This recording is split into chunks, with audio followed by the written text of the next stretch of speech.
Hi there, this is Ana, maternal-child nurse that helps you potty train your children. Today, I'm going to be going over some tips on how to get your child to sit on the potty without a problem.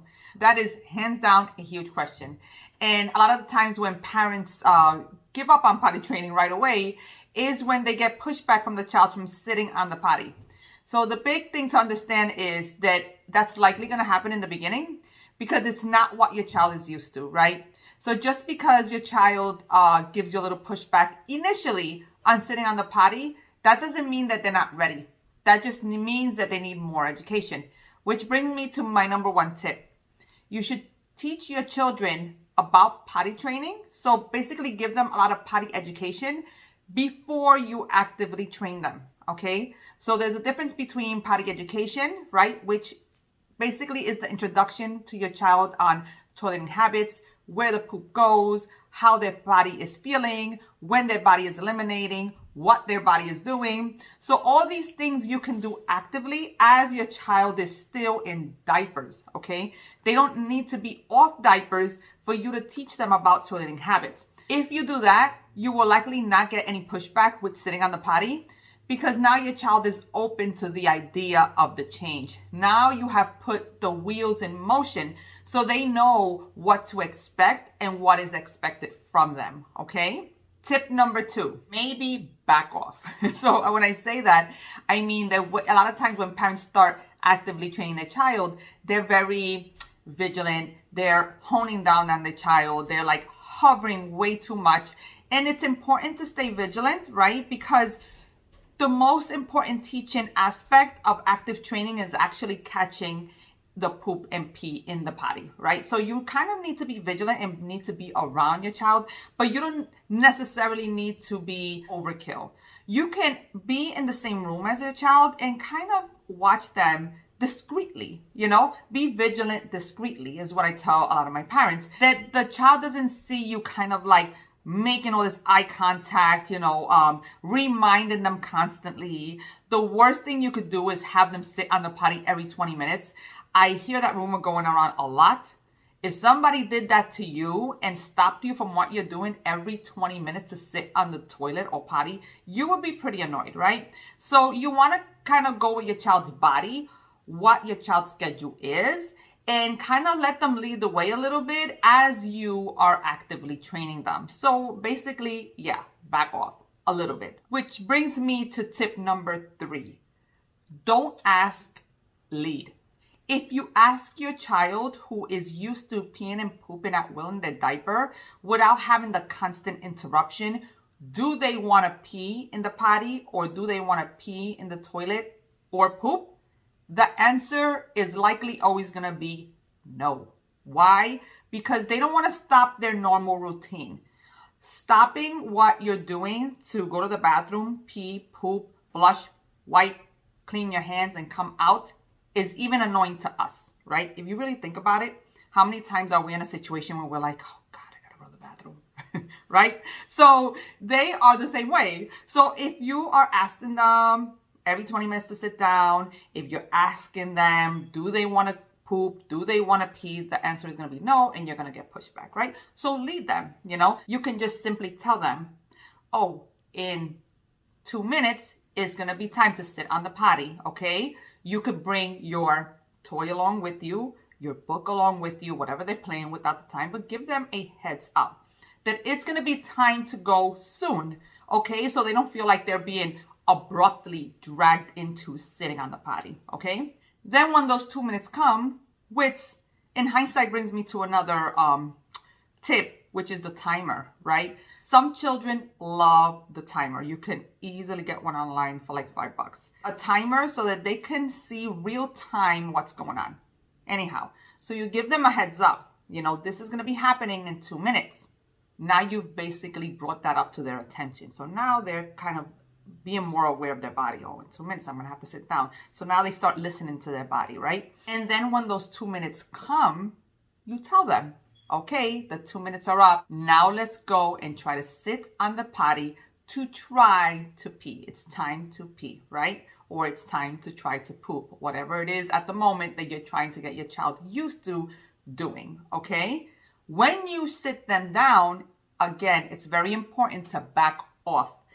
If you are watching your child, like pure eye contact while they're sitting on the potty, trying to actually physically think about what they're doing and get their sphincter to release to pee, for example, that's probably not going to work because you're staring them down. I want you to think as your child as a mini you who hasn't learned yet how to pee and poop, okay?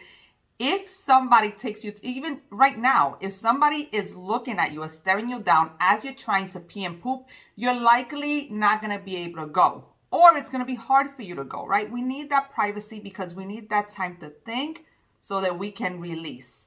That happens even when we're in a hurry to pee, right? We're in a hurry to pee, we go, we sit down, and we need that millisecond to tell our brain, open the sphincter, okay? So we need that second to think so that the sphincter can open and we can release, okay? So that's important. You sit them down, but you don't stare them down. You sit them, okay, it's time to go, back off.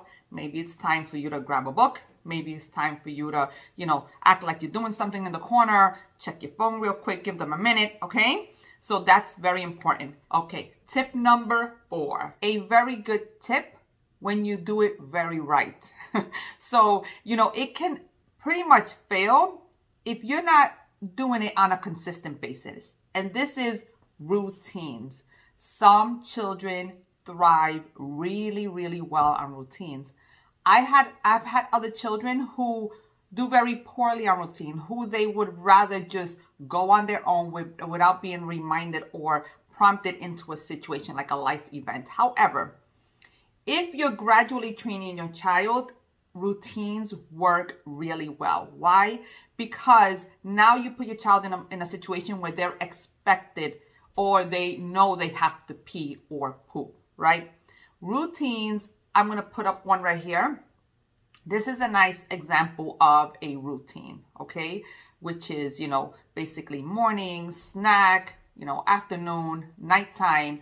But you always want to connect it to a life event, okay? So you use the first and then method, which I love, okay? So the first and then method gets used a lot by teachers in school, like preschool teachers or whatnot. I actually learned it from a preschool teacher. And it works really well when you want to get your child accustomed to doing something. So you say, okay, first we go sit on the potty to try to pee, and then we have breakfast, for example, okay?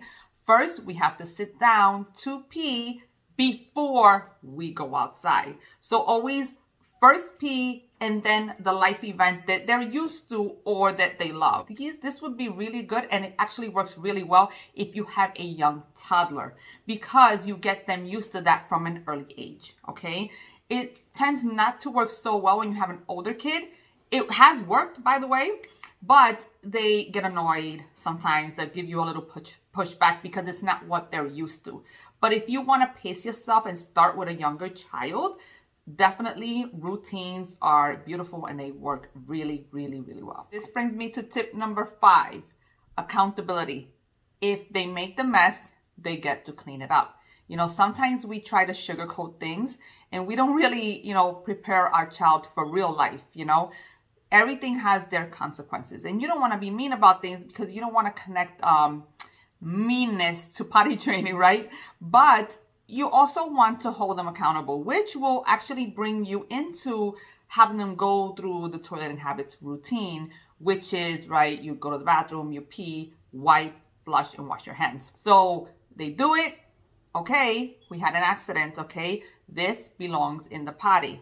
As simple as that, without being mean, without screaming, without being vicious. This belongs in the potty. You also want to remember that you're giving the child the opportunity to have accidents so that they can learn, okay? It's very important that accidents are not like a bad thing for you as the parent, It's welcoming. You should welcome the accidents because it gives you an opportunity to teach your children. So they make the mess, they get to clean it up, walk them through the toileting habits, okay? Tip number 6.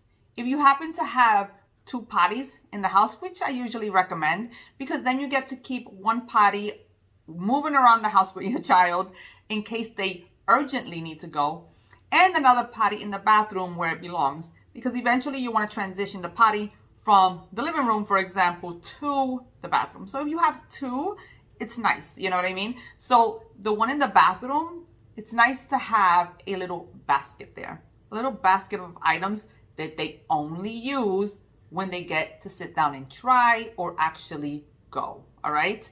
They can't take that basket out of the bathroom and play with it throughout the day, because then it doesn't hold the effect that it's, you know, meant to hold, okay? Which will entice your child to go to the bathroom and at least try to pee or try to poop, because now you have some cool things in the basket that you want to show them, okay? Bubbles is a big hit, right? Because what kid doesn't like to blow bubbles? And the cool thing about bubbles is that it helps your pelvis relax, okay? So if you're blowing, if you try it yourself right now, your bottom like relaxes and you feel it as you blow, right? So that's a cool thing. Plus it's in the bathroom, so you know the bubbles land on the floor, you could easily wipe it down, okay? That's a cool one. Some cool like spongy balls, you know, any clay, any cool item that you think your child will stay there for like a good, you know, 2 minutes or so and play with and calmly just sit down, you know, that is a hit. Remember, eventually they will pee and poop. But in the beginning, if they're only sitting during certain times, or you get them to effectively sit without an issue, that's a win all in itself. And you should be patient, right? Remember, your child has been peeing and pooping at will in a strapped diaper since they were born, okay? We have to remind ourselves of that fact, okay? It's not easy for them to shift their gears like that, from thinking, I'm just going to continue to play, and as I run, I'm peeing on myself as I'm playing. You know, I go to the corner and I poop. It's very hard to get them to shift gears. You can't expect them to do that overnight. So be patient. You know, just because they give you a little pushback, just because they have a few accidents, that doesn't mean A, that they're not ready. That doesn't mean two, that they're not like welcome to the change. That just means they need more time. They need more education, okay? You don't have to go full force on potty training to make it effective over time. You can like gradually take your time, make little milestone steps until they complete their journey. Not every child is going to learn the same way, okay? I know we hear, you know, these stories out there. Oh, yeah, my child potty trained at, 16 months. He just woke up one day and said, I don't want this diaper, threw it on the floor and started peeing. I never had to teach him anything. That's a very, very, very rare story, okay? And a lot of times facts are missed, right? How many times do you hear somebody telling you a story and it was different than what you remember it, okay? Because over time, memories get a little sketched, okay? And, facts that happen around that actual, memory gets lost, and they don't tell you like the nitty gritty. Not because they don't mean to sometimes, but just because they truly forgot, okay? So just take what people tell you with a grain of salt. Old habits are very hard to break. And we ourselves as adults go through habits that we still struggle with till today. And we know they're bad habits and we continue to do them because that's what we're used to. So it's the same thing with them. Just continue to stay consistent over time and things will fall into place, okay? I hope this was very helpful. Remember to subscribe to my channel. It's very important that that happens so I can continue to make educational videos like this. I feel like it's very important for me to put them out there. This is a very hot topic that a lot of parents struggle with. So, it's my pleasure to continue to provide these educational, videos for you on potty training, okay? So subscribe, share, talk about it. This is Ana teaching you how to potty train your children. Peace.